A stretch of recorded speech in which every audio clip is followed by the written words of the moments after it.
Okay, now let us discuss the second part of this chapter, which is air. Any clean air has the following approximate components or composition. The first one, nitrogen. The percentage of nitrogen is 78% in our planet. Oxygen is 21%, argon 0.09, and the other gases, which include CO2, water vapor, neon, and other noble gases, represent less than 1% from the total components of the clean air. Actually, these numbers are approximate numbers. In other chemistry books, you can find that, or you will find that nitrogen, the percentage of nitrogen is 77, of oxygen is 20, or sometimes 20.9. So plus minus 1 is not important, but let us say the average approximate numbers are these numbers. Actually, you must memorize all of them. They will ask you about the percentage of each gas in a multiple choice questions.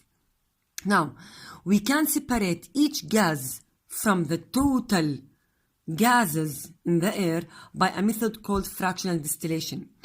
You have taken this before in chapter 2, in grade 9, and also in grade 7. The fractional distillation in chapter 2. This method depends on the melting and the boiling points of the gases. This is in page 7 in your book. So, the brown box in page 7 in your book is very important. You must highlight it and study it very well. Here they put SS, as you said, or as we said before, it is supplement, so it's very important. You must memorize it. The process of the fractional distillation has 2 stages. The first stage, the air must be cooled until it turns into a liquid. So we must liquefy the air. So we must liquefy the components of the air to make them as a liquid, to put them in the beaker or in the flask, in a round bottom flask.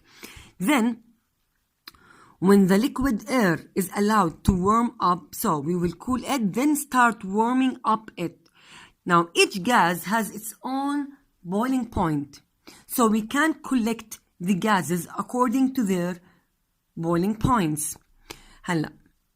Different gases will boil at different times within different temperatures, so we can collect them. Okay, look, cool it first to change it to be liquid, then we will warm it up. The first gas that is boiling or boils first is nitrogen. The boiling point of nitrogen is minus 196. You must memorize the gases that are or the boiling, let us say, the steps or the sequence of the gases, which one boils first, but without memorizing the temperatures. So the first gas that is boiled, nitrogen, then argon, then oxygen. So oxygen has the highest boiling point if we compare it with nitrogen and argon. So you must memorize them in order. The lowest boiling point, nitrogen. So the first gas that is liquefied is nitrogen and collected is nitrogen. Then we will collect argon. Then we will collect oxygen. Just a quick revision. Okay, again. A quick revision. If you want to remember what is a fractional distillation, go to page 30. This is the fractionating column. This is a fractional distillation. If we want to arrange the gases here, for example, let us say that the first gas that should be up here, the first one is nitrogen, then argon, then oxygen. We must liquefy them and put them in the round bottom flask and start heating them again, then condensate, then collect them in another flask. Now, these are the steps of the fractional distillation in more details. In your book, they don't write that the air is filtered to remove the dust because they assume that this step is automatically, it must be done or must be applied automatically, but they are asking about it in the final exam or in the paper 2, the multiple choice questions. So you must know that before applying any step, we must clean the air by removing the dust and other harmful gases like SO2 gas or NO2 gas or any gas. Then we cool it, as we said. Then we pass then it passes over an absorbent beds. Why? To trap the carbon dioxide. Why? We said that naturally the carbon dioxide is found in the air, and actually it has a very low boiling point, so we don't want to collect it at all.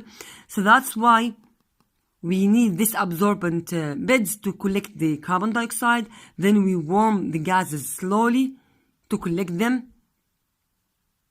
Then the gases are put into tanks or cylinders or whatever under a very high pressure, and then sold them for different uses. What are the pollutants that pollute our air? You must memorize these pollutants. They wrote them in your box in different pages and in different paragraphs and in a random way. So the best way to memorize the pollutants and their sources and the problems that are caused by these pollutants is to organize them in a table. So this table summarizes the pollutants that are found in 2 or 3 random pages in your book. So study the pollutants from here. Don't read them from your book. The first pollutant is carbon monoxide.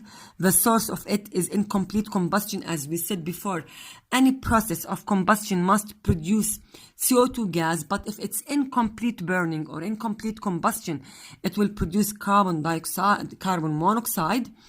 The problems that are caused, they are asking about this also, so write very important here. This table, write very important table.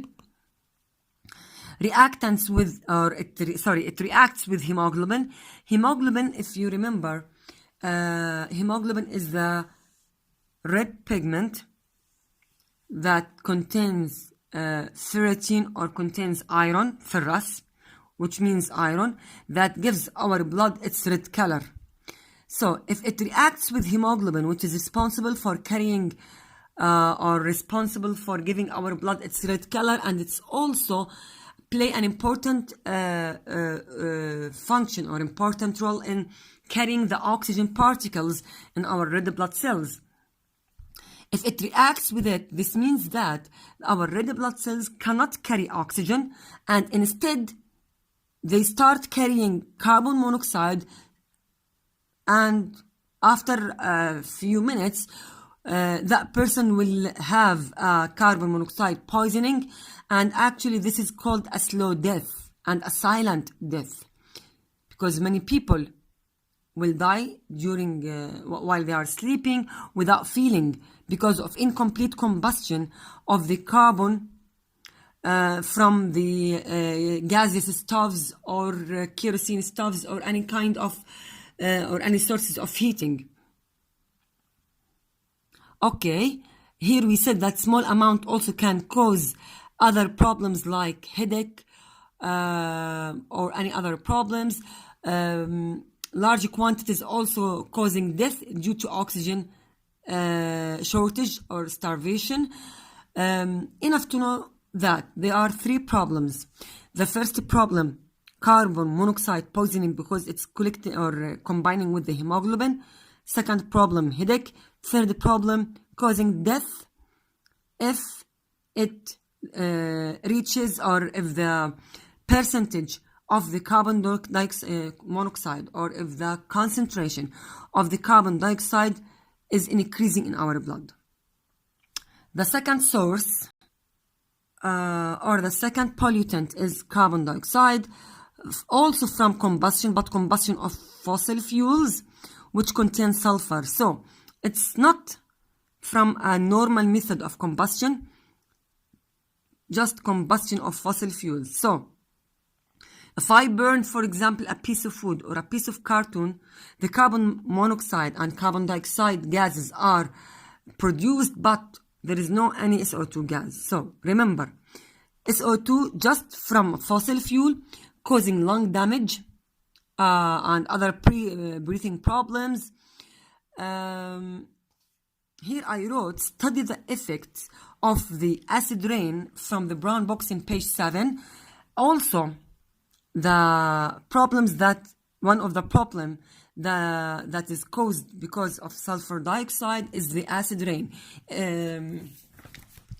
Because it's combining with the water droplets in the cloud, causing sulfuric acid. So, the brown box in page 7, here, the effects or the disadvantages of the acid rain, we have taken them in grade 7 and 8 and then in grade 9. So, memorize them.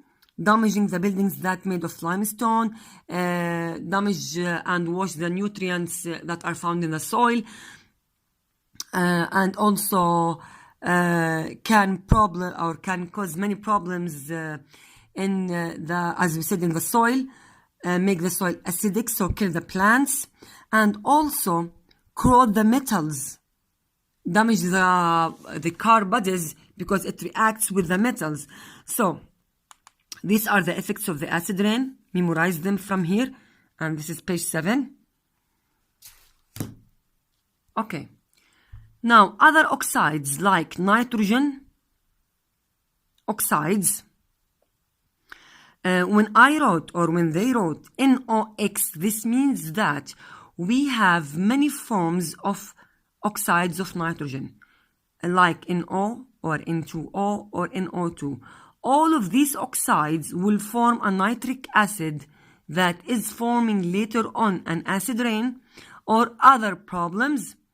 This nitrogen dioxide gases in general, nitrogen oxide or dioxide or dinitrogen oxide, look, again, nitrogen monoxide, NO, dinitrogen oxide, N2O, nitrogen dioxide, NO2. All these gases coming from the cars. Why? Because the engine of the car is adapted to combine the oxygen from the atmosphere with the fossil fuel, with the benzene or the diesel or whatever. The idea that the temperature in this engine is very high, and as you know that the oxygen is combining with the fossil fuel, the oxygen that is combining with the fossil fuel is coming from the air. So this engine cannot select the oxygen gas alone. It will react or heat the total components of the air. One of these components of the air is the nitrogen. So the nitrogen that is found in the air will be also heated. This will allow another reaction in the car engine, which is a side reaction that we don't want it. This reaction between nitrogen and oxygen. So because of high temperature in the car engine, the nitrogen gas that is found in our air will react with the oxygen will react with the oxygen to form nitrogen oxide, which is a side effect that is forming a problem in the breathing, respiratory problems, and form also an acid rain. So this nitrogen or nitrogen dioxide from car engines is formed by the high temperature as a side product. The last one, which is the lead compounds from burning petrol, as lead is added to it for better performance, to help it to burn smoothly. So sometimes they are adding small amounts of lead to the derivatives of petrol or to the components of petrol to burn it smoothly and quickly. But lead causing many health problems like damaging brain, especially in kids, in children, and the nervous system. So lead can damage the nervous system and the brains, especially in kids or in young children, and also in adults.